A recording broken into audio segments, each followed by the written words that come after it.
என்ன மாமா, உங்க பொண்ணை வீட்டுக்கு அனுப்புற ஐடியா இருக்கா இல்லையா? ஐயோ மாப்பிள்ள, என் பொண்ணை இனிமேல் இங்க அனுப்பாதீங்க, நீங்களே வச்சுக்கோங்க. ஐயோ என்ன மாமா சொல்றீங்க? 20 வருஷமா வளர்த்துற நீங்களே எப்படி சொன்னா அப்படி என்ன பண்ணா? அவ என்ன பண்ணாளா? போட்டு சாப்பிடுறே.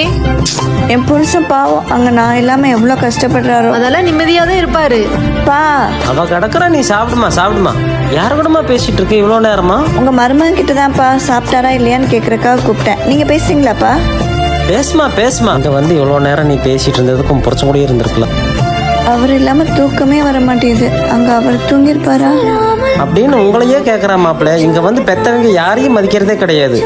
உங்ககிட்ட அவ அப்படி பண்றா, ஆனா இங்க நான் வீட்டுல அப்பா செல்லம். எங்க அப்பா எனக்கு எது கேட்டாலும் வாங்கி கொடுத்துருவாரு. எப்பா பார்த்தாலும் உங்க அப்பா அம்மா பத்தி மட்டுமே பேசு. அவங்கதான் ஒரு காலத்துல என் உலகமே. அவங்கள பத்தி பேசாம அப்படின்னு அவ இங்க உங்களை பத்தி பேசிட்டு இருப்பா.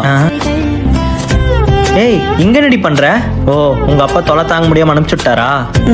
அப்பாவும் வேணும், ஆனா உங்களையும் விட்டு இருக்க முடியல. ஏன்னு தெரியல.